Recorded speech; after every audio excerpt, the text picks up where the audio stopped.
అనగనగా ఒక ఊరు. ఆ ఊర్లో దేశం కోసం బద్ధ శత్రువులుగా మారిన భార్యాభర్తలు. ఒకరికి దేశం అంటే భక్తి, ఆ దేశం కోసం ప్రాణం కూడా ఇస్తారు. మరొకరికి ఉద్యోగం ముఖ్యం, ఆ ఉద్యోగం కోసం దేశ ద్రోహానికి కూడా వెనుకాడరు.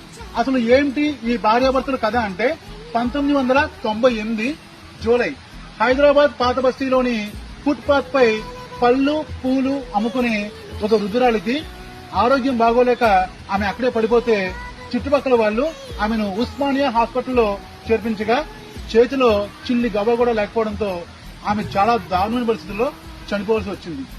హాస్పిటల్లోని అధికారులు ఆ వృద్ధురాలి యొక్క మృతదేహాన్ని ఆమెకు అప్పగించడానికి ఆమె ఉంటున్న పూరి గుడిసెలోకి వెళ్ళినప్పుడు ఆ గుడిసెలో ఒక పాత ట్రంకు పెట్టే కనిపించింది.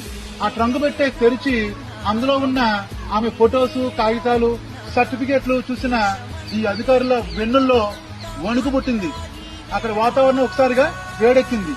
దేశం మొత్తం కూడా ఆమెకు సెల్యూట్ చేసింది.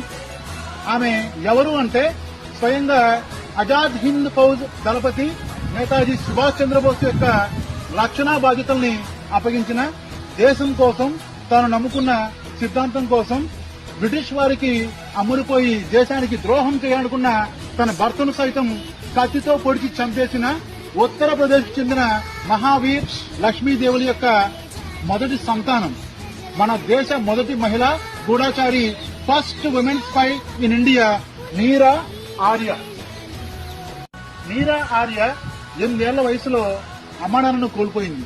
కలకత్తాకు చెందిన ఒక పెద్ద వ్యాపారి నీరా ఆర్య గారిని దత్తత తీసుకుని చాలా బాగా చదివించాడు. ఆమెకు చిన్నప్పటి నుంచి కూడా దేశం అంటే ఎనలేని భక్తి. నేతాజీ సారథ్యం వహిస్తున్న ఆజాద్ హింద్ ఫౌజ్ గురించి తెలియగానే సింగపూర్ వెళ్లి అక్కడ ఝాన్సీ రెజిమెంట్ లో చేరింది. అక్కడ నీరా ఆర్య గారి యొక్క ప్రతిభను చూసి ఆశ్చర్యపోయిన ఆజాద్ హింద్ ఫౌజ్ అధికారులు ఆమెకు స్వయంగా నేతాజీ సుభాష్ చంద్రబోస్ యొక్క రక్షణ చర్యల్ని అప్పగించారు. నీరా ఆర్య గారి తండ్రి శ్రీకాంత్ జయరంజన్ అనే ఒక ఉద్యోగిచ్చి ఆమెను తెలియజేశారు. అయితే ఇతను ఉద్యోగి అని మాత్రమే తెలుసు నీరా ఆర్యకు, కానీ అసలు విషయం తర్వాత తెలిసింది.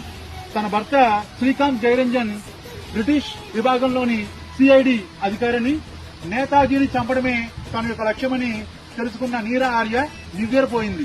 ఒకరోజు నీరా ఆర్యను అనుసరించిన తన భర్త శ్రీకాంత్ జయరంజన్ దొంగచాటుగా బోస్ పై కాల్పులు జరుపుతుండగా నీరా ఆర్య అడ్డు రావడంతో డ్రైవర్ కు ఆ బుల్లెట్ తగిలి అక్కడే పడిపోతాడు.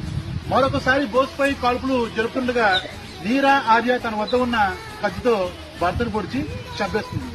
తరువాత ఈ బ్రిటిష్ అధికారులు నీరా ఆర్యను కాలాపాని అండమాన్ జైల్లో పెట్టి నేతాజీ సుభాష్ చంద్రబోస్ ఎక్కడున్నాడో చెప్పమని చాలా చిత్రహింసలు పెట్టేసరికి ఆమె ఆ బాధ భరించలేక నేతాజీ ఎక్కడో లేడు, నా గుండెల్లో ఉన్నాడు అని చెప్పేసరికి కోపోద్రిక్తుడైన ఆ బ్రిటిష్ అధికారి, అయితే నీ గుండెల్ని చీల్చి నేతాజీని బయటికి తీస్తాను అని ఒక తల్లి తన బిడ్డకు పాలిచ్చే రొమ్ముని కోసేశారు.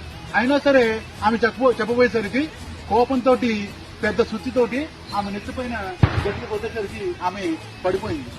ఆ బ్రిటిష్ అధికారి ఆమె చనిపోయిందని వెళ్లిపోయాడు. స్వాతంత్రం వచ్చిన తర్వాత ఆమె మళ్లీ తిరిగి వచ్చారు. నేరుగా ఢిల్లీకో, లక్నోకో, కలకత్తాకో వెళ్ళలేదు, హైదరాబాద్ కు వచ్చారు. హైదరాబాద్ రావడానికి కారణం ఏంటంటే హైదరాబాద్ నిజాం పాలకుడు మనకు స్వాతంత్రం వచ్చిన తర్వాత నేను పాకిస్తాన్ లో కలుస్తాను, లేదంటే స్వతంత్రంగా ఉంటాను అని చెప్పి అన్నాడు. ఆ సమయంలోనే రంగంలోకి దిగాడు మన బార్డోలి వీరుడు, ఉక్కు మనిషి సర్దార్ వల్లభాయ్ పటేల్. అతను 1948 సంవత్సరంలో ఆపరేషన్ పోలో అనే పోలీసు సైనిక చర్య ద్వారా హైదరాబాద్ ని మన భారతదేశంలోకి విలీనం చేయడం జరిగింది. అంటే ఆ సమయంలో కూడా నీరా ఆర్య హైదరాబాద్ లో ఇన్ఫార్మర్ గా ఉన్నారు. అక్కడ తర్వాత చార్మినార్ ఆ ఫుట్పాత్ పై పళ్ళు పూలు అమ్ముకుని వాటితో వచ్చిన డబ్బుతోటి ఆ పూరి గుడిసెలో చాలా మంది విద్యార్థులకు పాఠాలు చెప్తూ దేశభక్తిని పెంపొందించారు. ఇది మన నీరా ఆర్య గారి యొక్క కన్నీటి గాథ, కన్నీటి చరిత్ర. చరిత్రలో మిగిలిపోవాల్సిన వాళ్ళు కనుమరుగైపోయారు. జోహార్ నీరా ఆర్య, జోహార్ నీరా ఆర్య